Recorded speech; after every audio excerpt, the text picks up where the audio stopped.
The science delusion is the belief that science already understands the nature of reality in principle, leaving only the details to be filled in. This is a very widespread belief in our society. It's the kind of belief system of people who say, I don't believe in God, I believe in science. It's a belief system which has now been spread to the entire world. But there's a conflict in the heart of science between science as a method of inquiry based on reason, evidence, hypothesis, and collective investigation, and science as a belief system or a worldview. And unfortunately, the worldview aspect of science has come to inhibit and constrict the free inquiry, which is the very lifeblood of the scientific endeavor. Since the late 19th century, science has been conducted under the aspect of a belief system or worldview, which is essentially that of materialism, philosophical materialism. And the sciences are now wholly owned subsidiaries of the materialist worldview. I think that as we break out of it, the sciences will be regenerated. What I do in my book, The Science Delusion, which is called Science Set Free in the United States, is take the 10 dogmas or assumptions of science and turn them into questions, seeing how well they stand up if you look at them scientifically. None of them stand up very well. What I'm going to do is first run through what these 10 dogmas are, and then I'll only have time to discuss one or two of them in a bit more detail. But essentially, the 10 dogmas, which are the default worldview of most educated people all over the world, are first that nature is mechanical or machine-like. The universe is like a machine, animals and plants are like machines, we're like machines. In fact, we are machines. We're lumbering robots, in Richard Dawkins' vivid phrase, with brains that are genetically programmed computers. Second, matter is unconscious. The whole universe is made up of unconscious matter. There's no consciousness in stars, in galaxies, in planets, in animals, in plants, and there ought not to be any in us either, if this theory is true. So a lot of the philosophy of mind over the last 100 years is trying to prove that we're not really conscious at all. So the matter's unconscious, then the laws of nature are fixed. This is dogma 3. The laws of nature are the same now as they were at the time of the Big Bang, and they'll be the same forever. Not just the laws, but the constants of nature are fixed, which is why they're called constants. Dogma 4, the total amount of matter and energy is always the same. It never changes in total quantity, except at the moment of the Big Bang, when it all sprang into existence from nowhere in a single instant. The 5th dogma is that nature is purposeless. There are no purposes in all nature, and the evolutionary process has no purpose or direction. Dogma 6, biological heredity is material. Everything you inherit is in your genes, or in epigenetic modifications of the genes, or in cytoplasmic inheritance. It's material. Dogma 7, memories are stored inside your brain as material traces. Somehow everything you remember is in your brain in modified nerve endings, phosphorylated proteins. No one knows how it works, but nevertheless, almost everyone in the scientific world believes it must be in the brain. Dogma 8, your mind is inside your head. All your consciousness is the activity of your brain and nothing more. Dogma 9, which follows from dogma 8, psychic phenomena like telepathy are impossible. Your thoughts and intentions cannot have any effect at a distance because your mind's inside your head. Therefore, all the apparent evidence for telepathy and other psychic phenomena is illusory. People believe these things happen, but it's just because they don't know enough about statistics, or they're deceived by coincidences, or it's wishful thinking. And dogma 10, mechanistic medicine is the only kind that really works. That's why governments only fund research into mechanistic medicine and ignore complementary and alternative therapies. Those can't possibly really work because they're not mechanistic. they may appear to work because people would have got better anyway, or because of the placebo effect. But the only kind that really works is mechanistic medicine.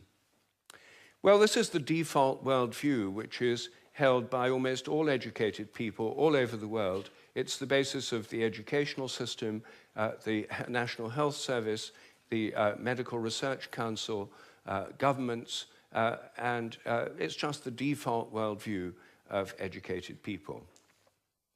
But I think every one of these dogmas is very, very questionable. And when you look at it, they fall apart. I'm going to take first the idea that the laws of nature are fixed. This is a hangover from an older worldview before the 1960s, when the Big Bang theory came in. People thought that the whole universe was eternal, governed by eternal mathematical laws.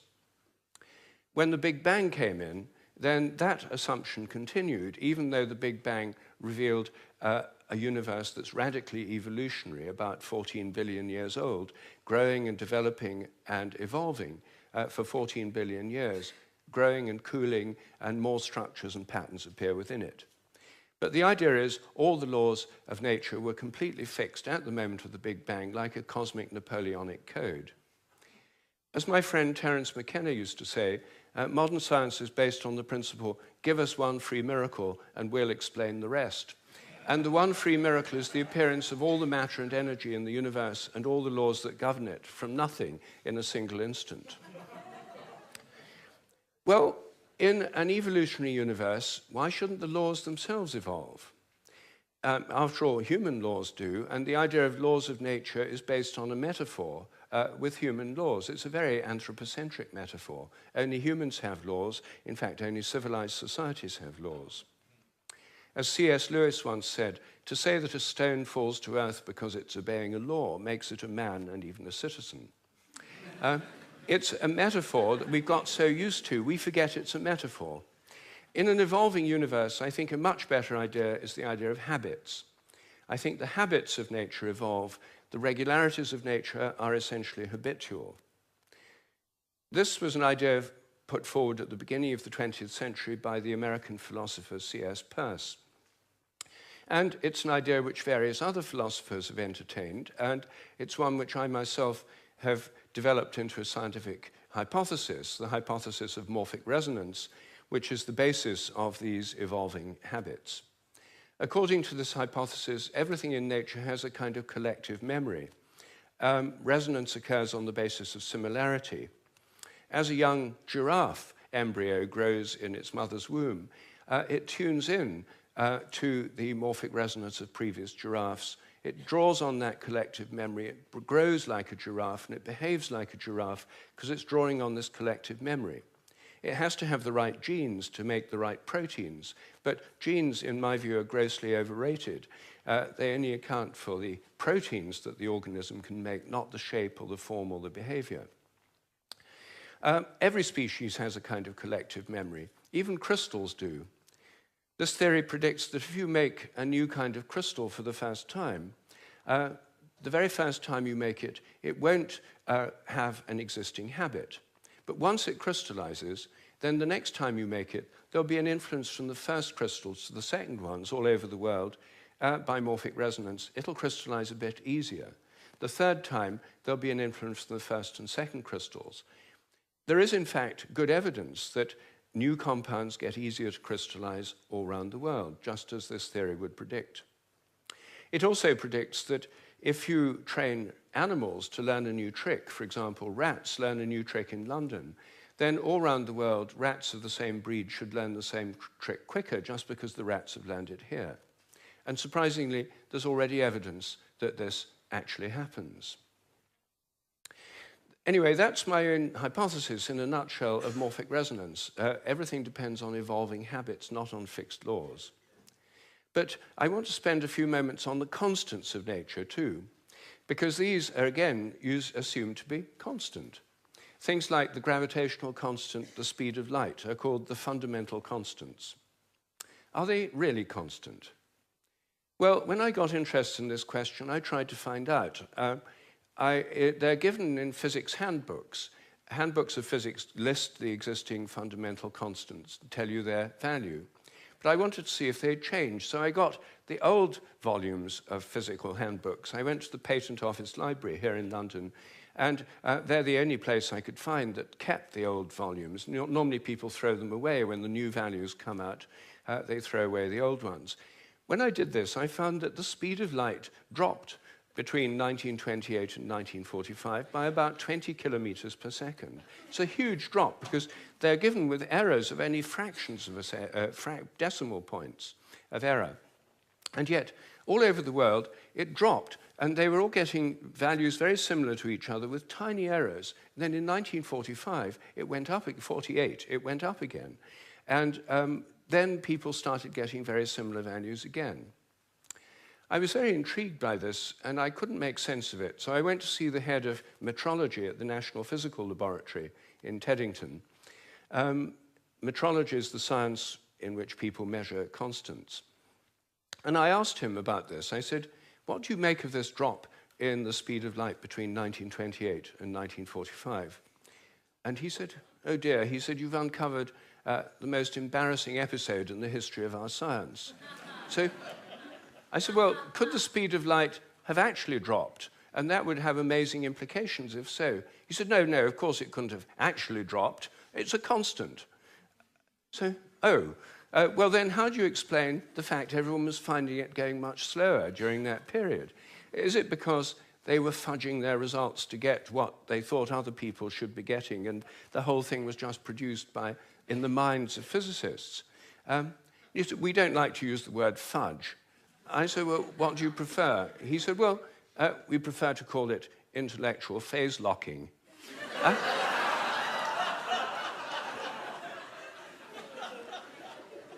So I said, well, if it was going on then, how can we be so sure it's not going on today? And that the present values are produced by intellectual phase locking. And he said, oh, we know that's not the case. I said, how do we know? He said, we've solved the problem. And I said, well, how? He said, well, we fixed the speed of light by definition in 1972. So I said, but it might still change. He said, yes, but we'd never know it because we've defined the meter in terms of the speed of light. So the units had changed with it. So he looked very pleased about that. They'd fixed that problem. But I said, well, then what about big G, the gravitational constant known in the trade as big G? It's written with a capital G, Newton's universal gravitational constant. That's varied by more than 1.3% in recent years. And it seems to vary from place to place and from time to time. And he said, oh, well, those are just errors. And unfortunately, there are quite big errors with big G. So I said, well, what if it's really changing? I mean, perhaps it is really changing. And then I looked at how they do it. What happens is they measure it in different labs. They get different values on different days, and then they average them. And then other labs around the world do the same, and they come out usually with a rather different average. And then the International Committee on Metrology meets every 10 years or so and average the ones from labs around the world to come up with the value of big G. But what if G were actually fluctuating? What if it changed? There's already evidence, actually, that it changes throughout the day and throughout the year. What if the Earth, as it moves through the galactic environment, went through patches of dark matter or other environmental factors that could alter it? Maybe they all change together. What if these errors are going up together and down together? For more than 10 years, I've been trying to persuade metrologists to look at the raw data.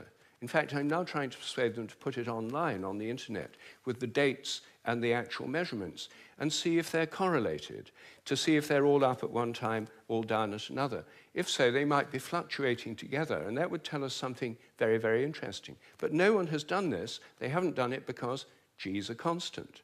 There's no point looking for changes. You see, here's a very simple example of where a dogmatic assumption actually inhibits inquiry.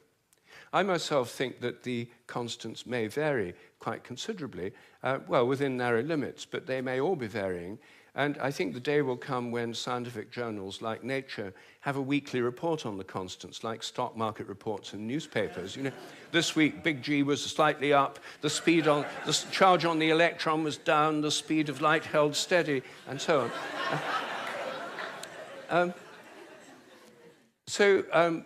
That's one area, just one area where I think thinking less dogmatically could open things up.